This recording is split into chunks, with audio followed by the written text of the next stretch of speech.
Assalamualaikum warahmatullahi wabarakatuh. Video terakhir, video 22, kita sampai ke komplement graf ya. Nah, kita lanjut ke materi berikutnya. Kita masuk ke subbab yang baru, yaitu derajat titik. Misalkan V adalah sebuah titik di graf G. Nah, banyaknya sisi G yang terkait di titik V. Jadi dalam hal ini ada ketentuannya, yaitu lob dihitung 2 kali ya. Jadi untuk lob itu dihitung 2. Nah, kemudian sisi-sisi yang lain yang berupa luas garis, kurva itu dihitung 1. Nah, kalau dijumlahkan sisi yang terkait di dalam titik V ini, maka disebut sebagai derajat titik V. Dilambangkan dengan DG, harusnya G-nya di bawah ya. Ini G-nya indeks. DGV atau disingkat dengan DV saja. Kemudian, derajat minimum dari G dinotasikan sebagai delta G. Didefinisikan sebagai delta G itu sama dengan minimum dari DV, di mana V di dalam VG. Jadi, untuk setiap titik di dalam VG, himpunan titik-titik di G, maka kita cari derajat titiknya. Nah, dari derajat-derajat titik yang berada di dalam VG, maka kita cari minimumnya. Setelah mendapatkan minimum, maka itulah yang dikatakan sebagai derajat minimum dari G atau delta G. Itu ya. Nah, sekarang derajat maksimum dari G dinotasikan sebagai del G.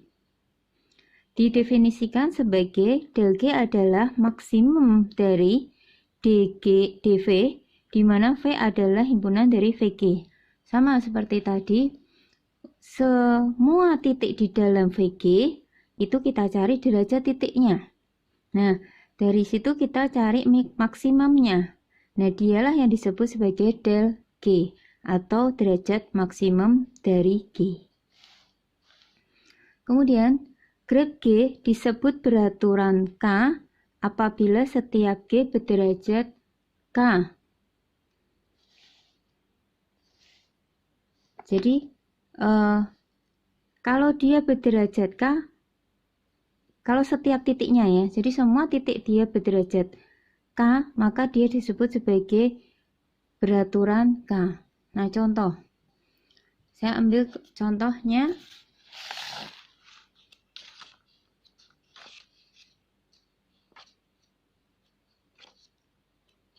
Saya pakai ini. Gambar 411 aja ya.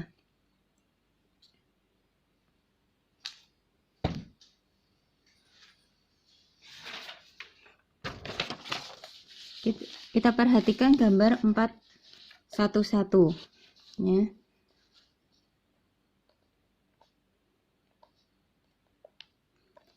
Coba kita mau cari derajat titik dari U.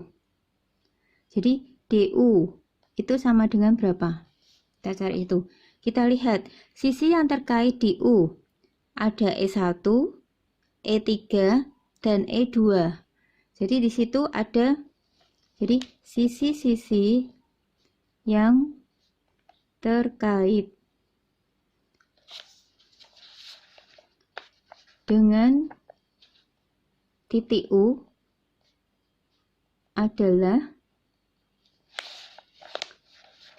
kita lihat di sebelah sini, E1, E3 ini, kemudian E2. Nah, maka DU itu jawabannya adalah 3. Itu ya. Kita coba lagi. D dari V. Berapa? Kita lihat V. V di situ ada E1. Nih. Kemudian ada E4, sisi-sisi yang terkait, E4. Berarti jawabannya D dari V adalah 2. Kemudian D dari X. D dari X ini misalnya, kita lihat ya dari gambar, ada E4, kemudian ada E3, ada E5. Jadi di sini ada 1, 2, 3, berarti jawabannya 3. Kemudian D dari W, kita lihat sisi-sisi yang terkait, ada E2, ada E5, berarti jawabannya 2. Kemudian lihat lagi, D dari Y berapa? Kita lihat sisi-sisi yang terkait dari Y adalah E7, berarti dia hanya 1. Kemudian D dari Z, di situ sisi yang terkait adalah E6, berarti juga 1. Nah, sekarang yang dimaksud dengan, kita kembali ke yang tadi istilah-istilahnya ya.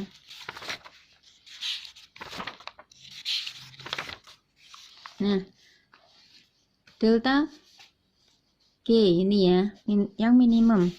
Jadi kalau dilihat dari sini, maka yang minimum di situ ada berapa? Jadi yang minimum kan ada 1, 2, jadi titik Y dan titik Z. Sehingga delta G-nya itu kan adalah berarti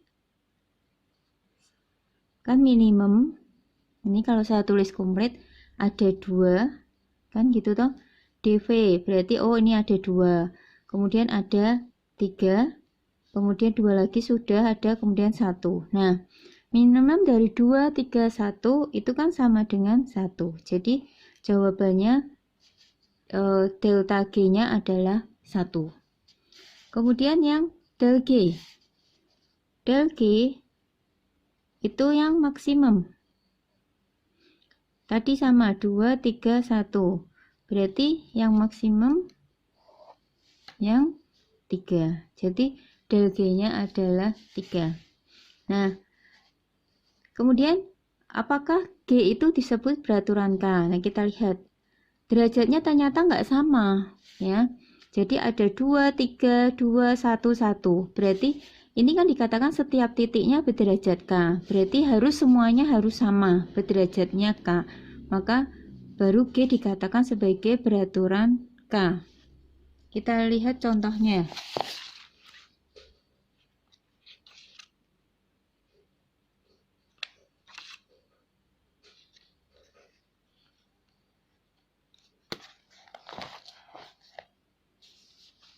Nih, misalnya saya punya K5. Dalam graf K5, graf komplit 5, kita lihat, saya beri titik-titiknya ya, U, P, W, X, Y. Nih, misalnya titik-titiknya itu, kita lihat, di dalam K5, D dari U, ya, kita hitung, 1, 2, 3, 4, 4 di situ. Kemudian dari V, D dari V, ini 1, 2, 3, 4, 4 juga. D dari W, jadi 1, 2, 3, 4, berarti 4. Kemudian D dari X,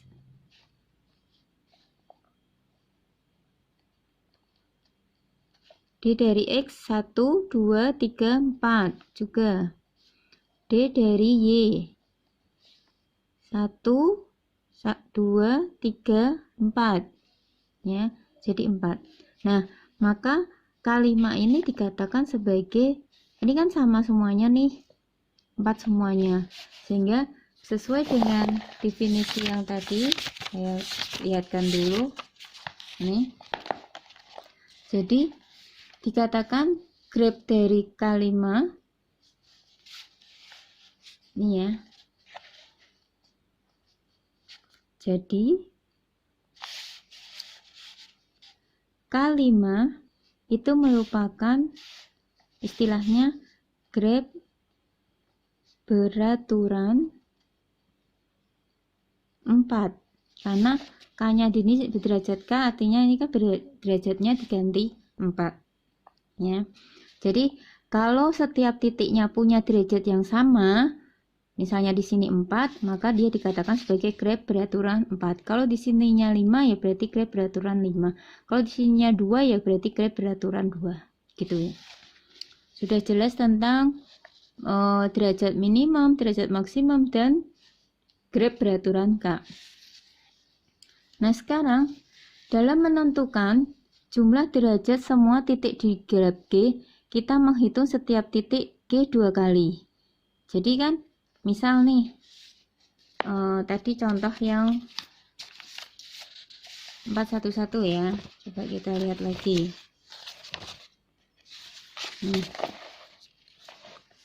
Ketika kita menghitung derajatnya U, misalnya ini akan ada sisi S1, E3, dan E2 ya. Sisi S1 ini juga ikut dihitung ketika kita menghitung derajatnya titik V. Jadi ini lihat. Ketika kita menghitung titik U, ini ya. Titik U di sini kan ini saya tulis di sini E1, E3, E2 ya. E1 dihitung ketika kita U. Kemudian ketika kita menghitung titik V, maka S1 juga dihitung lagi. Demikian juga untuk misalnya E2. E2 ketika menghitung derajat titiknya U, maka dihitung. Kemudian kita lihat, ketika kita menghitung derajat titiknya W, maka E2 juga dihitung. Jadi dihitung 2 kali. Gitu ya. Nah, jadi karena dalam menentukan jumlah derajat semua titik di dalam graf G, kita menghitung setiap titik G-nya 2 kali, maka diperoleh teorema ini, teorema jabat tangan. Untuk setiap graf G berlaku jumlah derajat titik di dalam graf G sama dengan 2 kali banyaknya sisi. Kita lihat, yuk buktiin. Nih, jumlah sisi di dalam, jadi kita pada gambar 411, saya lihatkan gambarnya dulu wes. Nih, kita hitung sisinya ya di sini. Sisinya ada 7 ya. Berarti graf G punya 7 sisi. Itu dulu. Sekarang lihat jumlah derajat titik di graf G. Jumlah derajat titik di graf G yaitu kita hitung. Graf G adalah jumlah derajatnya, jumlah derajat titik di graf G adalah 3 plus 2 plus 3 plus 2 plus 1 plus 1. Kita lihat 3 tambah 2 tambah 3 tambah 2 tambah 1 tambah 1 ya. Jadi lihat ini 5 5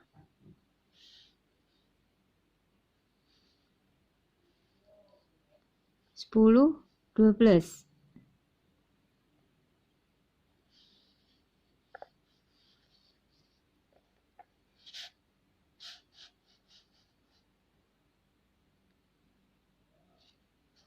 Coba kita ulang ini ya. 12.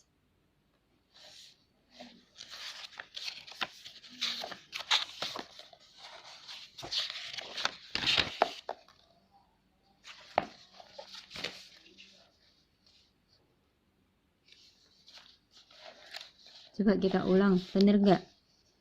Oh ya, kita hitung lagi 1, 2, 3, bener ya, 3. Terus kemudian P 1, 2, bener. Kemudian X 1, 2, oh ini X nya salah, 1, 2, 3, 4, 5 ya, X nya ada 5, maaf ini salah. Jadi di situ ada untuk X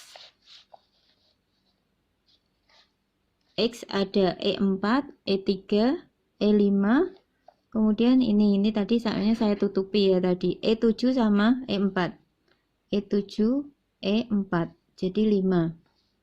Kemudian EW, derajat titiknya W, 1, 2, udah benar, DY1, kemudian D dari Z juga 1. Nah, berarti kita tambahkan 3, 2, 5. Ini 5, 2, 1, 1. Ya. Jadi 3 plus 2 plus 5, 2, 1, 1. Ini 10, 14. Nah, kita lihat lagi. Teorema 5 jabat tangan. Ini mengatakan bahwa jumlah derajat titik di graf G yaitu 14. Ini teorema 5 jabat tangan. Jumlah derajat titik di graf G yaitu 14. Itu kan? Sama dengan 2 kali jumlah sisinya. Tadi jumlah sisi ada 7. Ini kan berarti benar. Jadi memenuhi graf G memenuhi 5 jabat tangan. Gitu ya. Nah, coba contoh yang tadi. Nih, apakah memenuhi 5 jabat tangan? Tadi sisinya ada, kita lihat, dihitung sisinya ya.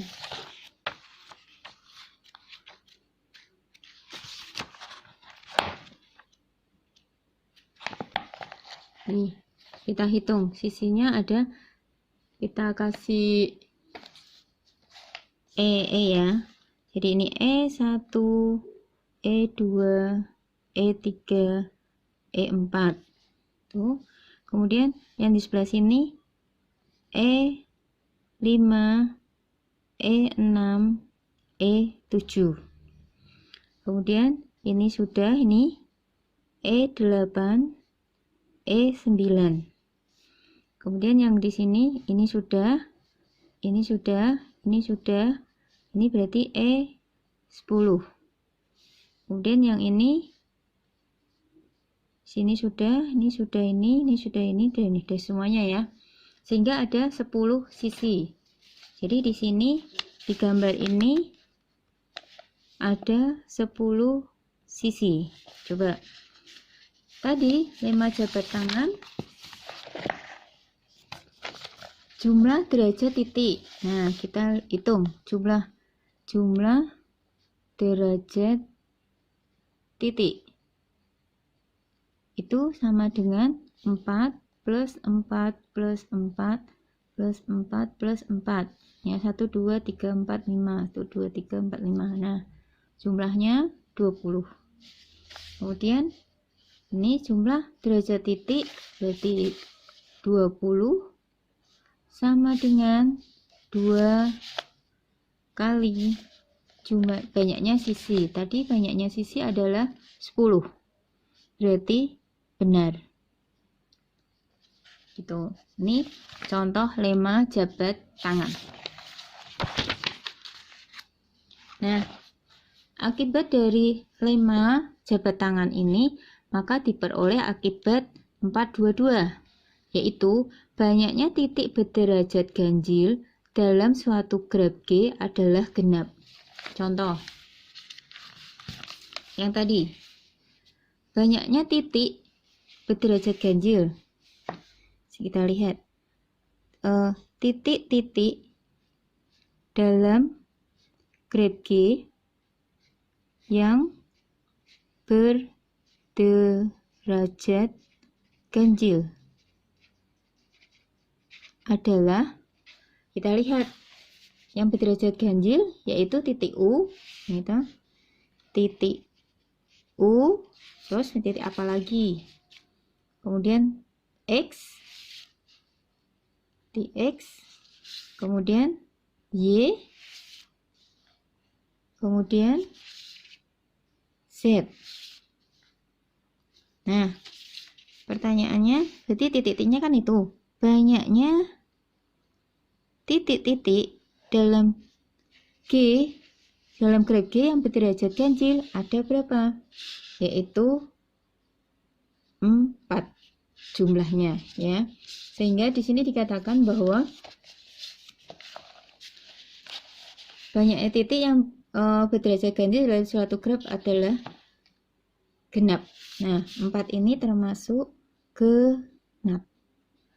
Nah, sekarang kita lihat yang kalimat tadi. Di dalam kalimat banyaknya titik dalam kalimat yang berderajat ganjil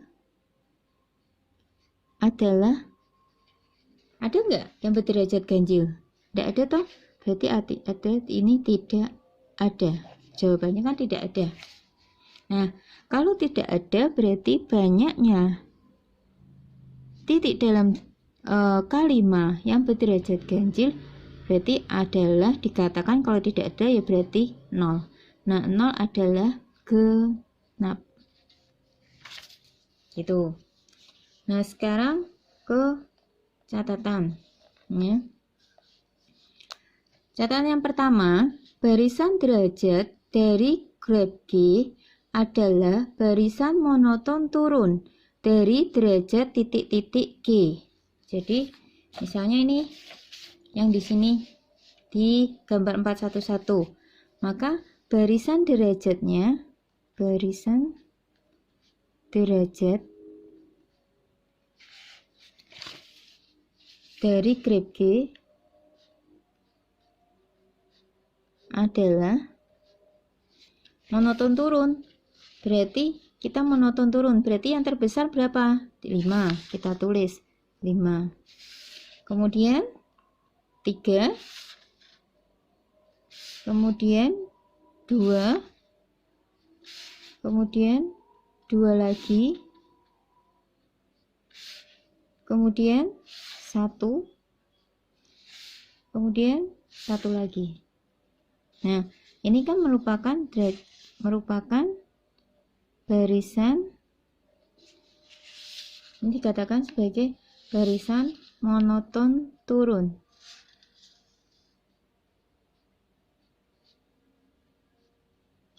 Gitu. Jadi ini baru dikatakan barisan derajat kalau bentuknya adalah barisan monoton turun, ya. Terus sedangkan barisan derajat dari sebuah graf sederhana disebut grafik. Nah, ini kan tadi graf G adalah graf sederhana. Kenapa?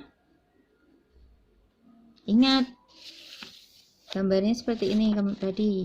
Ya, kita balik lagi. Graf G ini kan gambarnya seperti ini. Dia tidak punya gelung di situ, juga dia tidak punya sisi rangkap.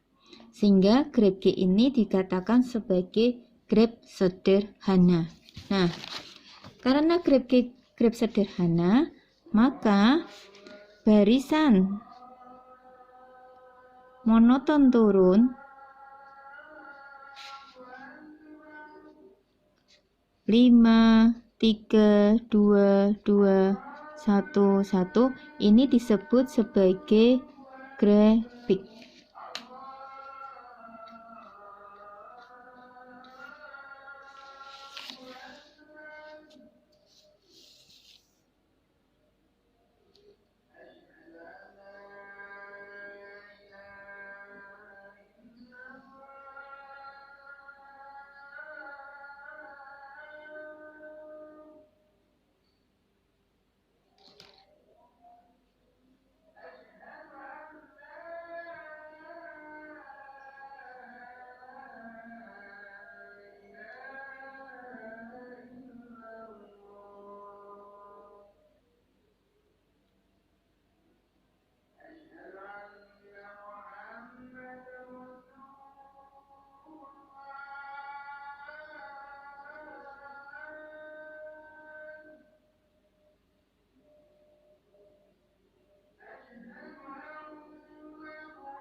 Oke ya, tadi terjeda adzan ya.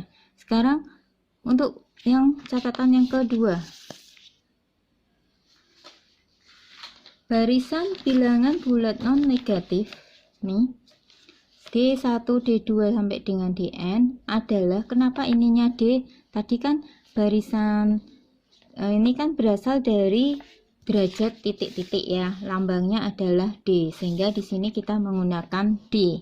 D1, D2 sampai dengan Dn merupakan barisan derajat dari sebuah graf ya. Dia dikatakan barisan derajat sebuah graf jika dan hanya jika sigma DI untuk I sama dengan 1 sampai N, ini masih kurang, itu sama dengan genap ya. Kita lihat, berarti sigma tadi kita udah jumlahin, jadi kalau di sini kita nulisnya sigma I sampai dari 1 sampai, ini kan kita ada 1, 2, 3, 4, 5, 6, ada 6 ya.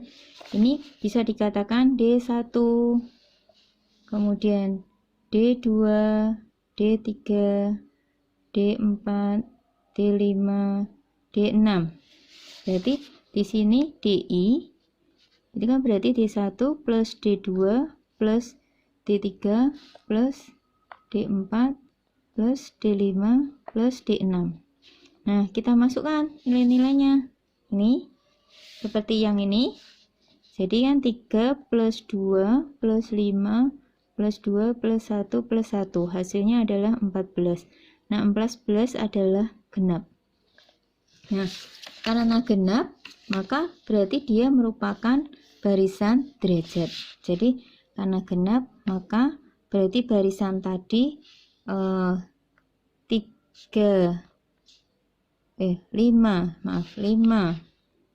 3, 2, 2, 1, 1 merupakan barisan derajat. Misalnya lagi yang tadi, ini berarti saya kasih nama dulu D1, D2, D3, D4, D5 ya. Berarti sigma I dari 1 sampai 5 DI, berarti D1 plus D2 plus D3 plus D4 plus D5, berarti sama dengan 4 plus 4 plus 4 plus 4 plus 4 kan sama dengan 20. Berarti dia 20 genap. Benar ya. Berarti kalau dia genap, maka dikatakan barisan 4, 4, 4, 4 itu merupakan barisan derajat ya, baru barisan derajat. Nah, sekarang yang ketiga, jika Pi sama dengan D1, D2 sampai dengan Dn adalah barisan bilangan bulat non negatif yang monoton turun. Nah, Pi akan disebut sebagai grafik jika hanya jika barisan, nih, kita nyebutnya dari D2 ini. D1 nya nggak disebut, D2 dikurangi 1, kemudian D3 juga dikurangi 1, D4 dikurangi 1 sampai Dn. Nah, ini juga merupakan grafik. Nah, grafik itu apa tadi? Yang ini ya. Grafik jika dia sebarisan derajat dari sebuah graf sederhana gitu ya.